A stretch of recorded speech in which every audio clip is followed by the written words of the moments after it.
You are now tuned into Two Drunk Sistas podcast, unscripted and uncensored. Grab yourselves a drink and enjoy. Hey guys, Hey guys, welcome to Two Drunk Sistas podcast. And lit episode. 3 million. Oh, okay, I'm sorry.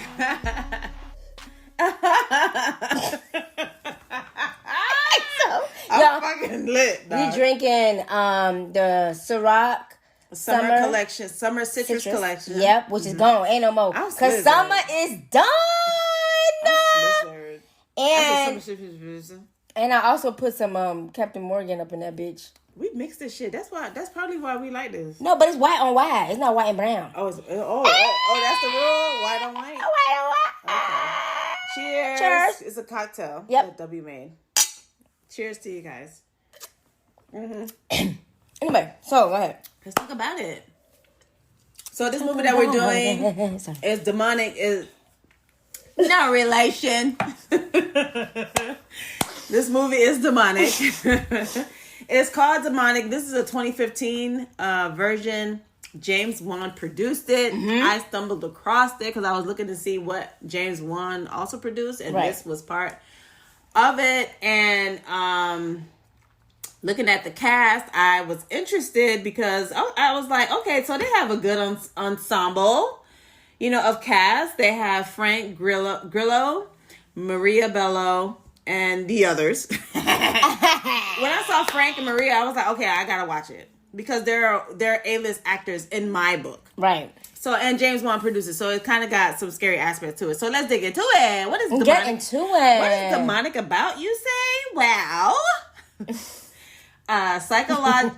A psychologist. A psychologist and a police officer investigate the deaths of 5 people who were killed while trying to summon ghosts. There goes Delia's sleeping with Prince Valiant tonight. She's at the gym tonight. All right.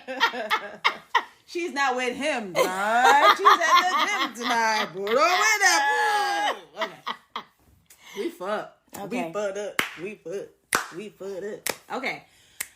So the movie was just cut, and I feel like the movie was just trash. I'm sorry. It was trash to you? It wasn't necessarily trash. It wasn't trash, but it did not.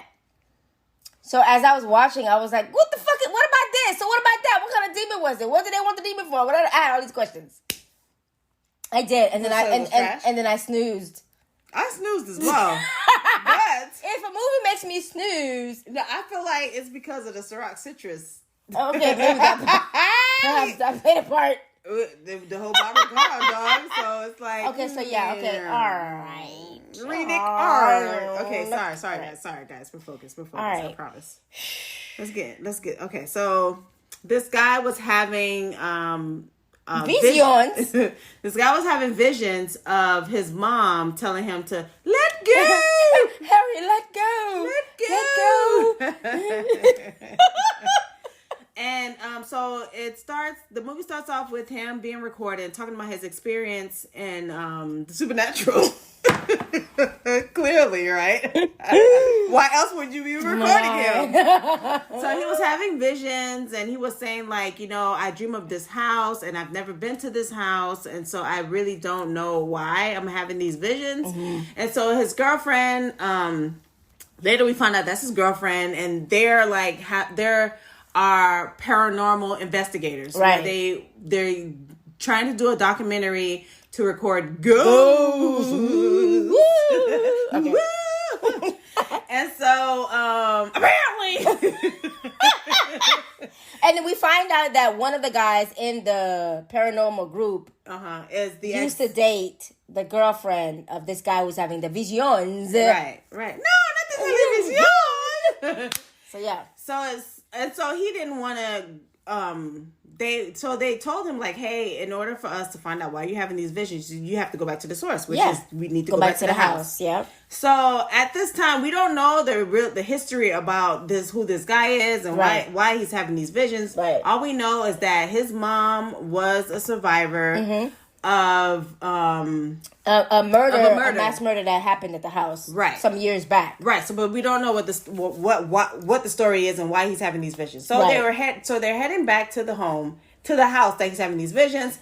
And as soon as they got into the house, they were supposed to set up the cameras and then do an evocation. W had to school me because she was telling me what an evocation and an invocation is. And I was like, it makes sense because I said evocation. Okay. I said, this bitch don't know what she's doing because she said evocation because it's supposed to be invocation. She's like, nah, home. It's really two. I was like, oh, bitch, school me then. So she schooled me. And so I was like, okay, bet. So they went into the house and they didn't even start doing the seance. They wanted to do a seance at a part of the house where they had a lot of energy, power source. And so they didn't even much do the seance. Shit was happening already. But I think shit was happening already because the boy, the boy is mine. The boy is mine.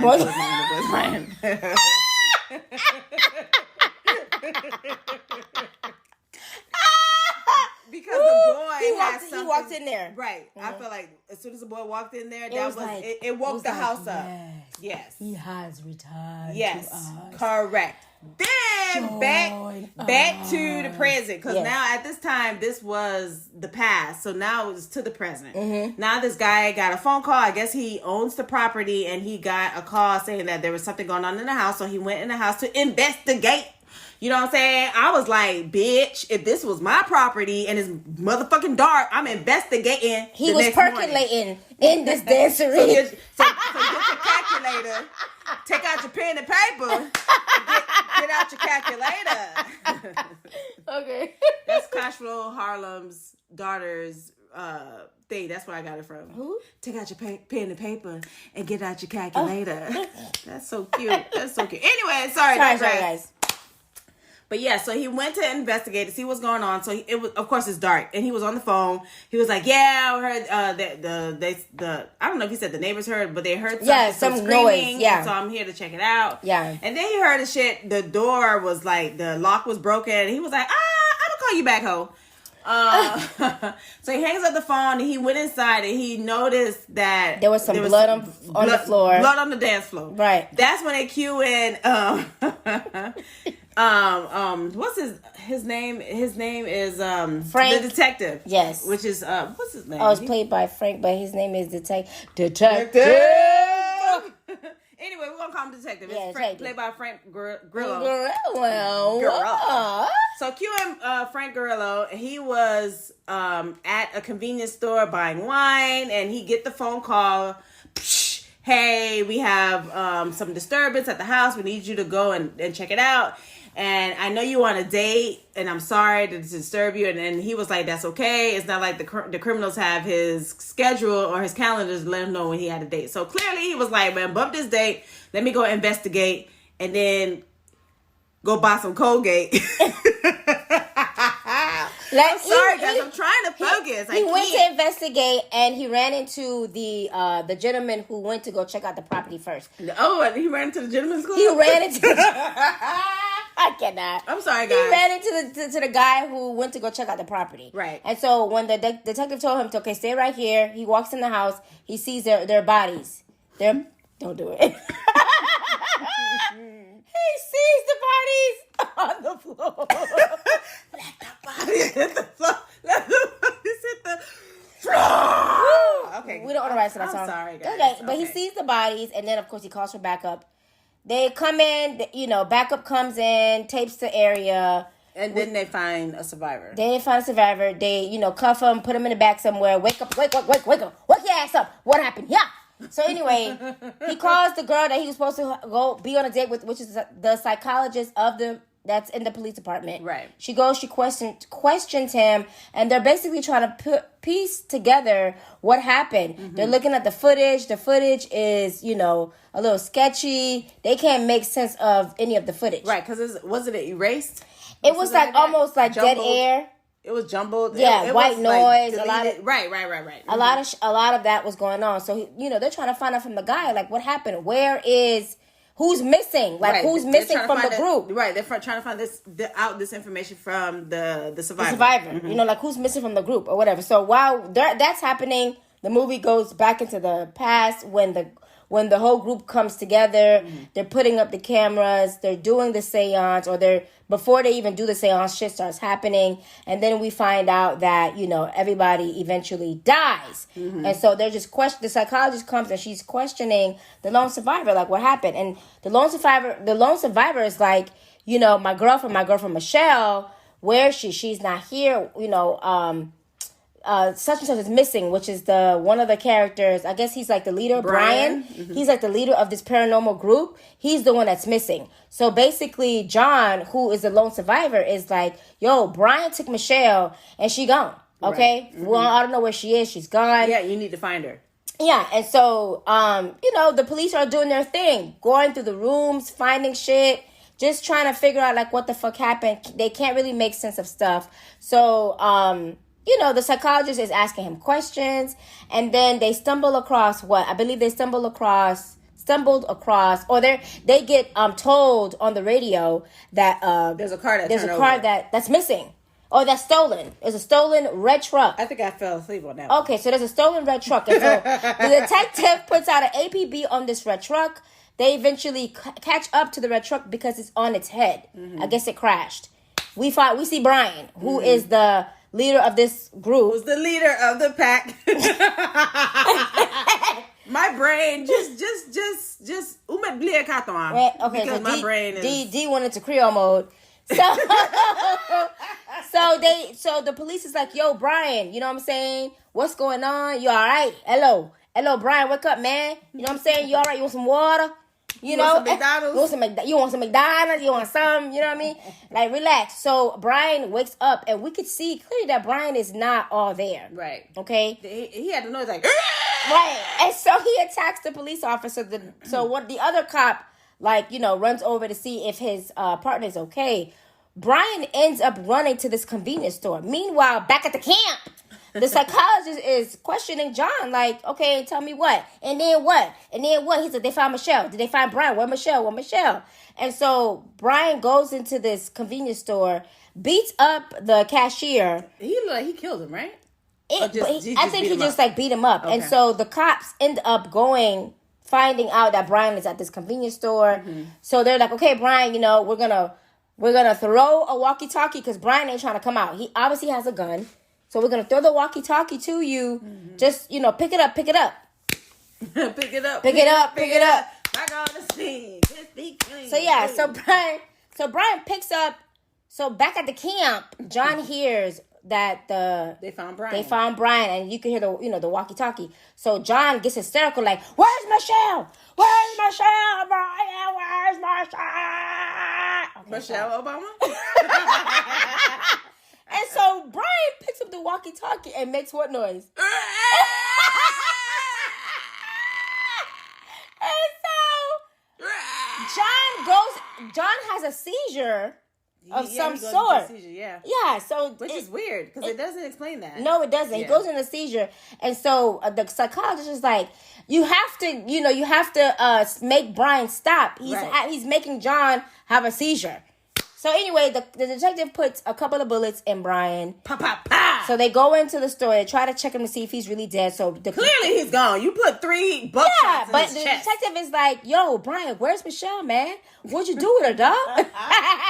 After you shot his ass. Right. Where is she? And so Brian, in almost, dead state, grabs the detective's chain, which is a cross, and you say it had like a dagger. Yeah, it had a dagger. A pointy thing at the end. I was like, that's interesting that he had that crucifix on his neck with the dagger at the end. Right. And then I guess the detective put 2 and 2 together. He was like, oh, bet. Okay, somewhere had to do with Christ. Got it. Because the nigga was dead. So they opened up his mouth. The reason why he couldn't talk because his tongue was ripped out. Yes. And so the detective went back to the house and was looking to see, I don't know, he was just looking, looking around. Right, looking around. Because if you're an RPG person, you know how you go back to the house and just look for clues. You don't know what the fuck you're looking for, but you just look for clues. Yep. So he went and looked for clues like Blue's Clues. Blue's Clues. Blue's Clues. Did you guys get the message that your friend is okay and he's thinking about you? He is okay. Steve, oh, that was so cute. Steve is thinking about you and you're doing well. My gosh. Look at you. Look at you. Okay, back to the Sorry, we digress. So he went and looked for the clues, and he found a box with a bunch of crucifixes. I was about to say a bunch of Ku Klux Klan. Listen, I don't know what my brain is doing right now. I don't know why this drink made my brain go to the Ku Klux Klan, but I did not mean to say the Ku Klux Klan. Okay. I meant to say crucifixes. Yes. He found a box of crucifixes. You might as well say Horcruxes. The Horcruxes. Okay, and then Harry came out. So he found a box with the crucifix. He moved the box and he saw that there was like a cross space. Mm. He opens up that cross space and lo and behold, we find Michelle. Yes, we found Michelle. She's duct taped. She's up gagged and bagged. Right. In there. And so he radios the psychiatrist. Oh no, the psychologist, and say, "Hey, we found Michelle." And the look. I don't know if this is before she found out. I don't think she found out yet. Not yet. She was looking at like some not surveillance, but she found some of the footage. Mm-hmm. She was looking at the footage while the detective was in the house. Right. And we don't see what she sees yet. She looks as though like a shocking look. Right. She goes back and where John is, and she tells the officer, re-handcuff him again because they had to remove the cuffs because he was having a seizure. Right. So she says to the officer, cuff him again. And so John is looking like, wait a minute now. I said, bitch, she's a fine. Why am I being handcuffed? What's going on? Tell us, Maria. Did you find Michelle? Tell us. And so she tells the cop, Dr. Elizabeth, like, yo, don't go too far now. I just want to ask him a couple questions. Okay. So, she's like, how'd you do it, John? Huh? You're the one that says that, like you're the killer or whatever the fuck she says. And we see the video of John saying, everybody must die in order for me to live. Everybody must. So he's repeating this. He's repeating this over and over. Mm-hmm. So he's the one, obviously, that is the orchestrator of this whole shindig. Right. And then it also goes into the story what the Dr. Elizabeth saw in the video was the mother. The mother, they interviewed the mother because the mother was the lone survivor. It's not that she was there and she just happened to be there to witness what happened. She was part of it. She was part of it and she was a lone survivor. So she was saying that the lady who killed everybody, they were doing a seance and the lady became possessed and she killed everybody. Yeah. Also, when the psychiatrist found out how... asking John like what happened. John also like flipped the script, right? Because he was like, well, the mother was supposed to be the vessel. The vessel, yeah. So I don't know if she was pregnant. I think she was pregnant at the time, when she did all this shit, and the spirit was able to, I don't know, live on with the mother. It didn't really go into that, but that explains why the house woke up when John came to the house. Because it wanted John. That's who it wanted. Right. So meanwhile in Whoville, the detective was looking also more into the house, and then they found John. Right, like his dead body. Right. Oh, no, he was hanging. He was hanging. Yeah. So all this time, the psychiatrist was not talking to John. Was not talking to John. The psychiatrist was talking to the house. The house, yeah. The demon that occupies, that they summoned. Right. Whatever. So the actual thing that they was trying to do was the demon wanted to be free. Yeah. And in order for the demon to be free, they had to do this seance. Yes. Or whatever incantation. Collect souls or whatever. Right. Yeah. That happened. So when that happened, they were able to complete the ritual because John killed himself and the spirit became free. Yes. And then once the spirit was free, the doctor was speaking to the spirit John. Yeah. Oh my God. The demon. And the demon was like, listen, because the doctor was like, listen, you about to do life and stuff like that. So you need to tell me the reason why you did this shit. He's like, baby. I'm not doing life, baby. Everybody died, You know what I'm baby. saying? I ain't about to see life. And she's Right. like, what you talking about? She's like, once she crossed that veil, I'm free, honey. So, of course, they wheeled out the pregnant Michelle, right? Yep, Michelle. They wheeled out the pregnant Michelle, and when they Right went over over the the seal, seal. her stomach was hurting, and I'm thinking this is where the transformation, the transition Happened. Yep. So she leaves the house. And then she was like saying, you know, she was in the paramedic, and the paramedic was checking on her baby, Yeah. and Michelle was like, "How's my baby?" And then She's like, I felt it kick. right, and the paramedic was like, "Your baby's fine." And then we see a handprint of graze in the stomach. I was like, "Bitch," and that's it. And then before that's it, the psychiatrist was getting while the demon John was talking to the psychiatrist, he was choking her mentally. He was choking her, and then everything went black. Yep. And then the detective found out that John was hanging in the house. He's like, He's bitch. like, he's dead. He's like, no, he was right here. He's right so he here. was running to get his boo thing, because Yeah. that's the person he was supposed to be dating. Right. And he had to cancel. Right. And so he went into the house, and he was like, yo, this nigga dead. I need to go back to my boo thing. So he ran to the other spot where the boo thing was questioning the demonic John. Right. And he like opened the door, and then the police all of a sudden didn't have keys to open the motherfucking door. Wow. But he ended up getting up in there, and then everything went black. And then the light came on, and then the psychiatrist was like, I know who I saw. I know who I was talking to. I got my camera. I opened up the camera, and then look at the camera, and I was talking to a blank chair. Bitch. So dumb. This whole time, she was talking to something that wasn't there. Mm-hmm. Basically. Right. So that's the movie. That's how it ended all. Yeah. Well, how many wine glasses would you give it? 3. It was that bad? Yes.